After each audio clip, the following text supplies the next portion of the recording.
Our next two speakers are going to basically be focusing on land management responses, what are folks doing, how have those responses evolved. And the first speaker is Ian Barrett. He is the Fuels Program Manager for BLM in Colorado, and he's been more than 15 years working on the West Slope as a practitioner with the Forest Service and BLM. So, Ian. Thanks, Mark, and good morning, everybody. It's pretty fun to be here. I'm on a detail right now, remote, so I don't get to see much more than my office at home, so this is a pretty nice change of pace. Hi, Joel. So we'll talk about the management response, and we're going to look at that like last 2-decade kind of time frame, which is probably what most of us have experienced or are in the midst of experiencing.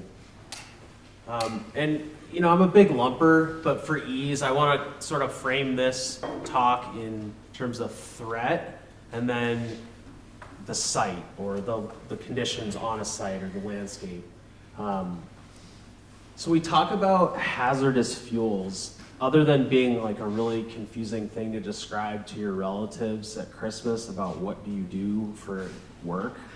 They're like envisioning containers of like, I don't know, diesel and kerosene and just, I don't know what they think. But are the fuels hazardous? No, they're just trees. They're oriented in different ways. They make up a mixture of, treated and untreated, adjacent to something that we care about, not in the middle of nowhere. And, it's a silly name, and I wish it was different, but it's not. So fuels really is encompassing. We do a lot of like restorative work. We do a lot of like work to try to mitigate the impacts of fire. And I'll try to sort of walk us through at a broad level, what influences, that process. And really to try to bring it to one single point, it's the proximity. What is it near? So the example is, in this picture, I obviously was able to unlock my encrypted iPhone with my thumb without gloves. So I was pretty good, right? But if I was in front of the flaming front down there where it's across the road in Canham, probably not so much.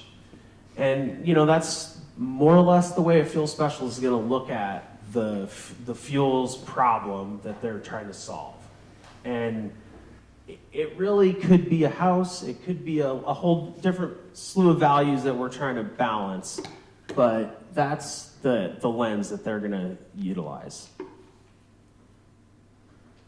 So when we think about values, that wildland-urban interface, the WUI, I'll refer to it as that for the rest of this talk, but it's just where that wildland fuel complex meets human civilization. So it could be one single farmhouse, it could be an entire neighborhood, and then infrastructure would be anything associated like power lines, drinking water supply, etc. Those are going to be life and property are the number one priority really in fuels management.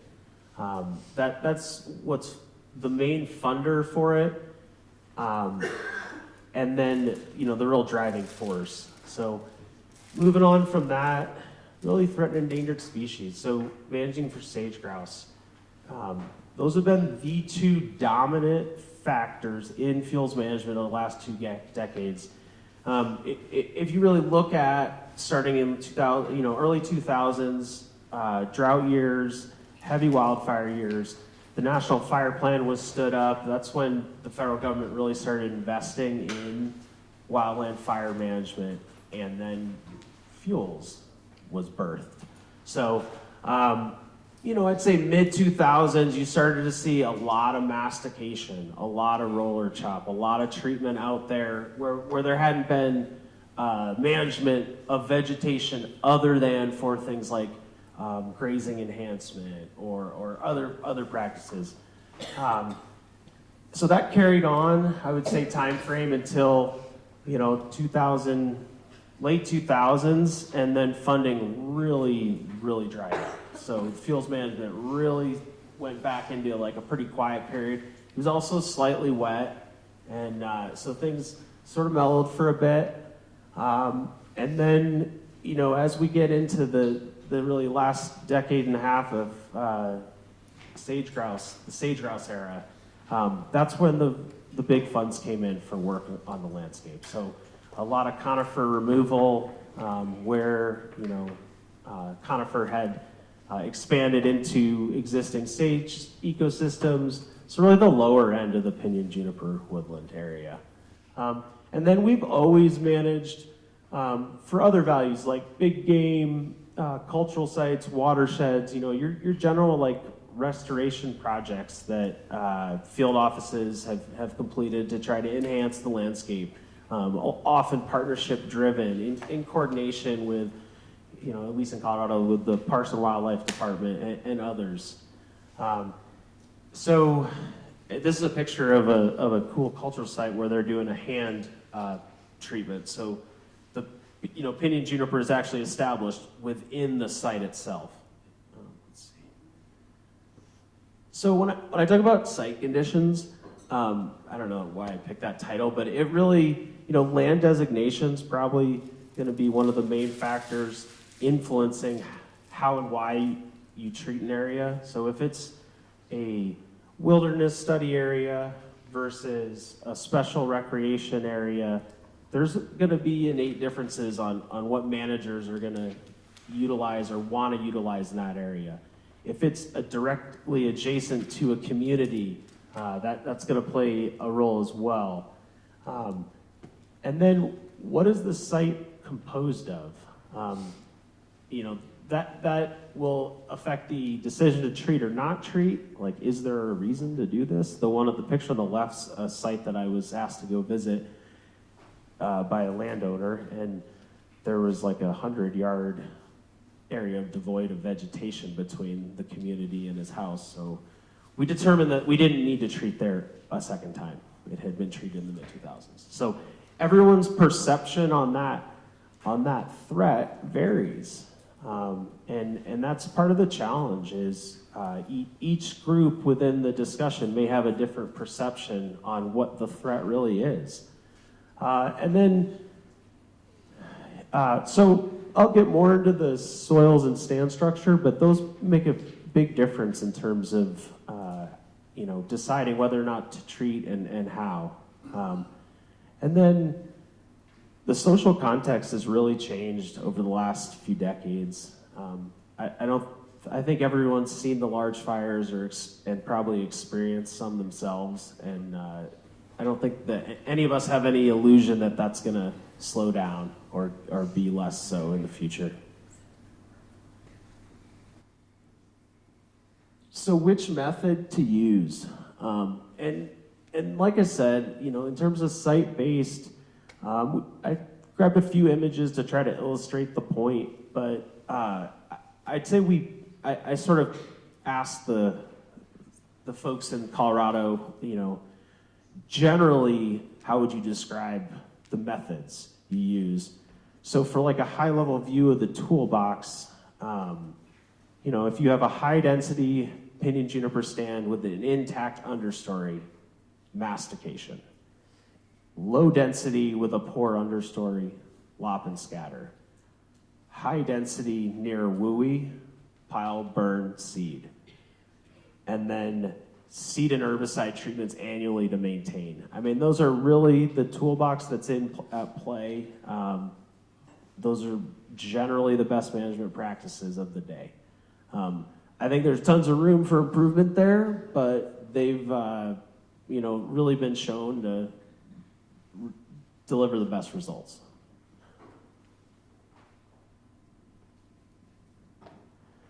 So where are managers getting their information? You know, land use plans, land health assessments, AIM, photo points. The on-the-ground knowledge is still the paramount source for this information.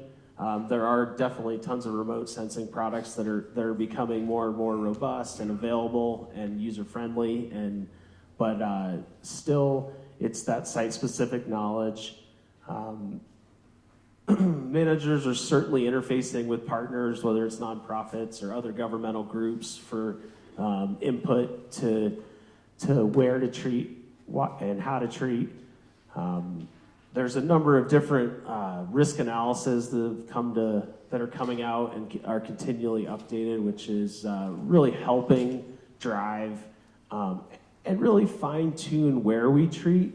I think if you look at the sage grouse in the early days, it was very simple. It was, if there's sagebrush and there's pinyon there, we were going to cut that down. And now we're really honing in on, growing the core. Like, where's the core sage grouse habitat? Expanding off of that, maintaining like the most valuable parts of that. So it's not like it's going to be a new paradigm or a new prioritization system, but just an evolution of the good practices that are already underway. And then at the very bottom for the scientists, I'd say research is probably the last thing that is consulted. I mean, if I need some bedtime material, I'll read one of Allie's papers and fall asleep. It's just, yeah, it's rough. So, no, I'm just kidding. So how have choices evolved over the time? So there have been a lot of land use plan revisions in the last 2 decades. I'd say that's a big one. There's still more coming. There's also been, some conservation plans that are wildly impactful to where and how we treat. Those have really influenced, and then the funding. I mean, end of the day, that's what really drives where and how treatments happen, is like who has money and what did Congress say this is to be used for, whether I like it or not. And talking to the field, they felt like interdisciplinary processes have really evolved. There is a feeling of greater restraints. Have longer or more intense compliance for Section 106, for raptor migratory bird surveys, for big game timing, with Pinyon-Jay on the horizon. I think that there is a fear that at some point there may not be an opportunity for treatment anymore because there are too many competing values, that it's too restrictive. The 2 months that we had previously to go out and do mechanical treatment don't even exist anymore. So everyone can't be happy at some point. And how far are we from that? Probably still a ways out. I think there's still really positive conversations going on, but it's a feeling. And then I would say the modeling and tools out there are probably at the point of saturation right now. But there's some great stuff. So, but that's certainly new. That's something that we didn't have previously. And I'll get a little bit into prescriptions and best management practices, but those are sort of evolving. In terms of environmental conditions, I don't want to be too negative here, but my entire career has been fighting big fires, and I think we're just going to do more of that. And if you look at the fires in Colorado, in Pinyon-Juniper, it used to be the saying of, oh, it's just one and done. Well, we would cut line until the evening, and that was the fire. Well, now we're getting 2 to 3 to 4 burn periods out of a fire in Pinyon-Juniper. It's a pretty big change. So the fire size is getting larger, and then, obviously these areas are vulnerable to cheatgrass invasions afterwards, which would then just increase the speed. So, how far behind the curve are we? And is this the best decade, the wettest decade we'll have in the next 3? I mean, those are questions that I think about. Is now the best time to treat? I don't know. And then workforce, not only within the federal government, but the contractors we have to use for treatments are really strained. So that's a shift. I know, at least on the federal side, we've been dealing with so many wildfires that they're strained to actually complete work sometimes. So I was asked to include, how does climate change play into decisions? I would say probably more than we give credit, because we are working on reducing threat, which incorporates a lot of climate change elements into it.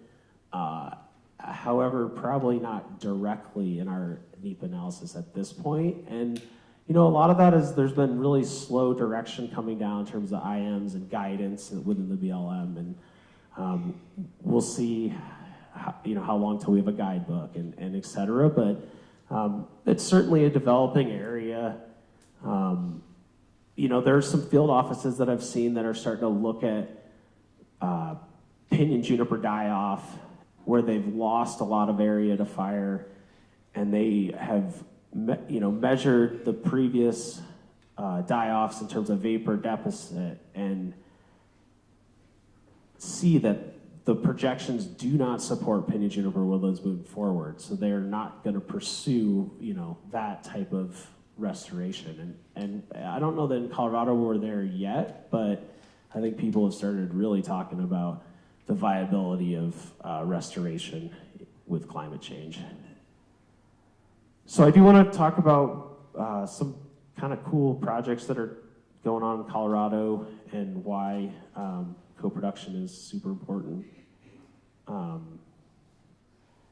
So Miranda sort of hinted at it, but a project that we've been working on is down in southwest Colorado, and we're looking at the efficacy of different silvicultural treatments, trying to increase the vegetation resilience and reduce fire risk across a couple of elevational gradients. And basically it's some different treatments, uniform versus heterogeneous, light and heavy, and then controls. So you can see this multitude of units and control points, and it's very confusing and was hard to lay out. But part of the challenge led to us working with, and that's very loose with us, I didn't help, but developing this infographic of about what does a heterogeneous treatment look like. So this is a early, maybe this is the finished product, I don't know. But so you could come up with the best treatment in the world, but how do you get a contractor to actually implement that, right? We can write the best EA in the world, but then what happens on the actual project? There's always a gap. So that's where I think the science and management partnership can really excel is talking through it, different perspectives. So anyway, this is a cool result of that. I won't get too much into this project just based on time, but the concept would be that there may be a sweet spot of the perfect prescription that benefits the woodland, that does actually reduce fire, potential fire threat, and that could also benefit the understory and the obligate species and et cetera. So it's kind of a neat project. Another one that's fun is it's up on the Pinyon side of northwest Colorado. This was a sage grouse project, and they were doing cut and pile Pinyon-Juniper.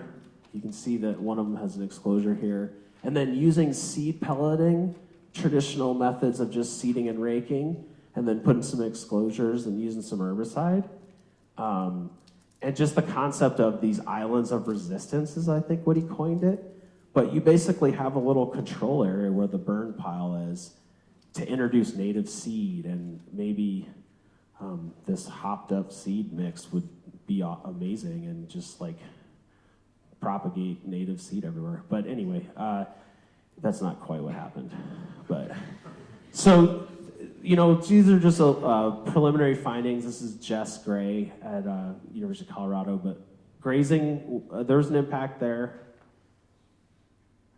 And then, the soil itself made a massive difference, which is, that totally tracks with everything as practitioners we've seen forever, but it just, it's always good to confirm what you think. And then the seed pelleting really underperformed, so we're kind of going back to the drawing board on that one in terms of what the perfect medley looks like. But it's just a new concept, a novel idea I think that's, what's really cool about today is talking about the virtual fencing and some of these new concepts. I think there is a lot of room for improvement on what we do, and I think it's pretty exciting. So those are just a couple projects that are bubbling up, and that's really what I had. Any time for questions here? Sweet. Oh.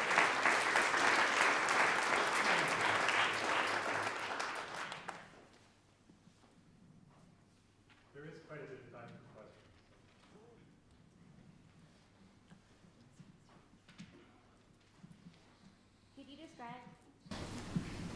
Could you describe a little bit more the seed pelleting? I've heard of a couple different methods. Are you using like carbon to help with the herbicide, or can you explain that a little more? I'm not gonna be able to describe it more. I can connect you with Jess to get details. Yeah, it's a through the CASC program between BLM Colorado and University of Colorado Boulder, and yeah, it's pretty cool.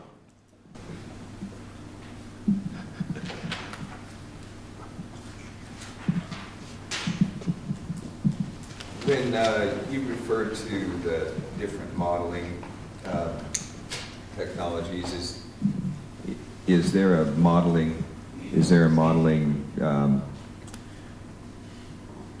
technology that you're liking or think is going to be key in the future? Ooh. Just give Mike this question. No, I don't know. I would say it's, whatever the BLM and the USGS come together that somehow feeds into like a government mandated system will probably be the best.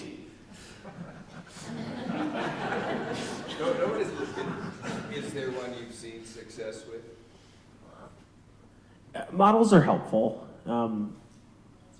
but every talk that I've seen really still goes back to on the ground, site specific is still number one and most important. I think they're really helpful, and what I'm excited about with modeling is some of the bigger picture that could be used for like funding and direction, like seasonally even, because so much of these ecosystems depend on moisture post disturbance if you're going to have any success. So if you're able to project out 12 months confidently on moisture cycles, well then we should probably put our money into Nevada this year and then maybe New Mexico that year and be more strategic in that way. That's also wildly ambitious, I'm sure, but they all do different things. The fire risk modeling is coming along. Yeah.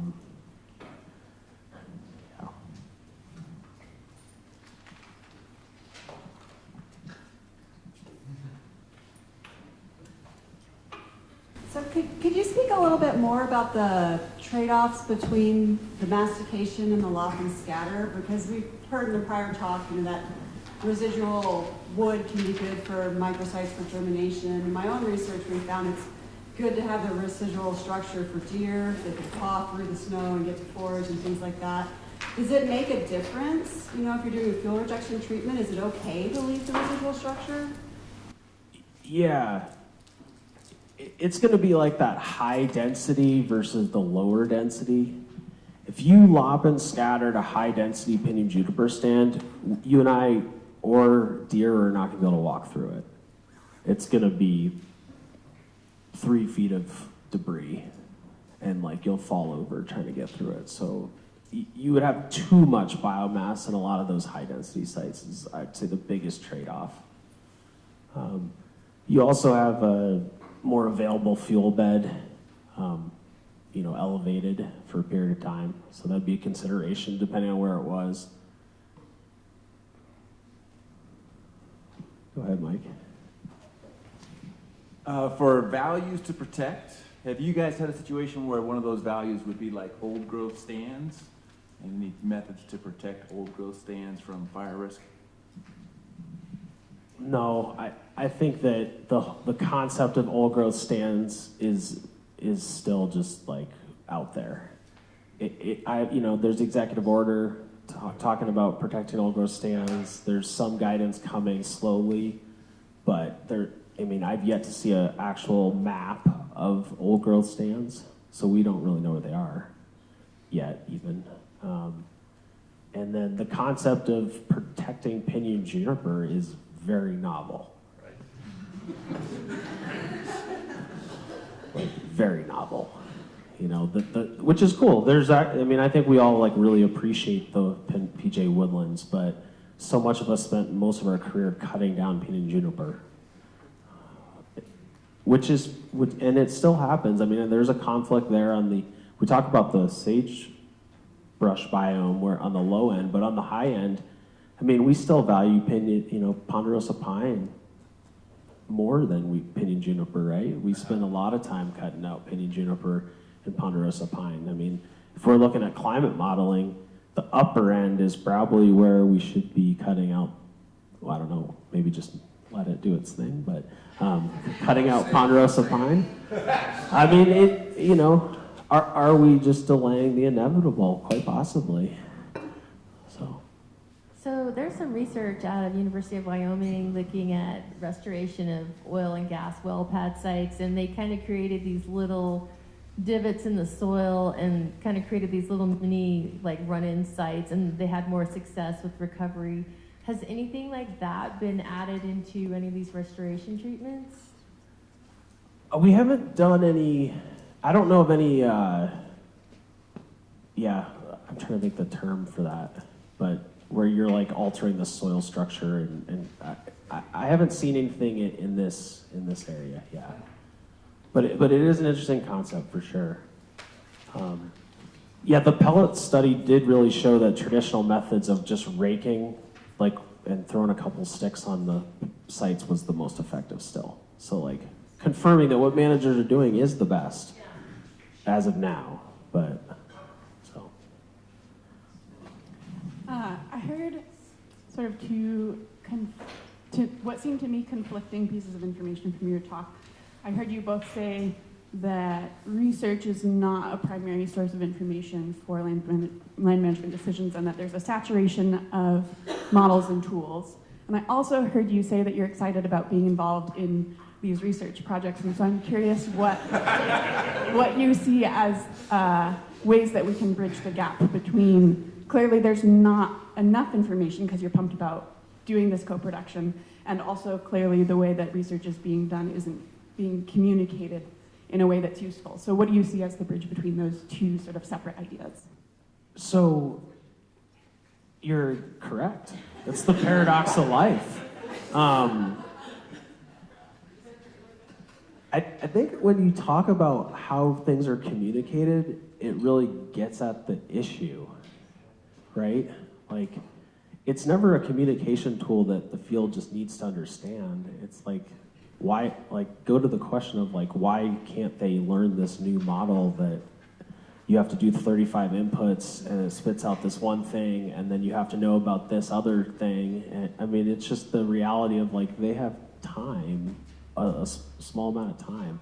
I'm a big cheerleader for co-production because I have learned a lot and gotten a lot of different perspectives from working with researchers, but it comes at a price of a lot of time not spent doing other things. So there's trade-offs with working on that relationship. It's hard to apply uncertainty, and that's where modeling lives, right? Very, a spectrum of uncertainties. How do you take that as a manager and say, oh, we're gonna go cut down these 3 trees when the pixel size is 30 meters or something? Maybe the application isn't quite there all the time. Thank you.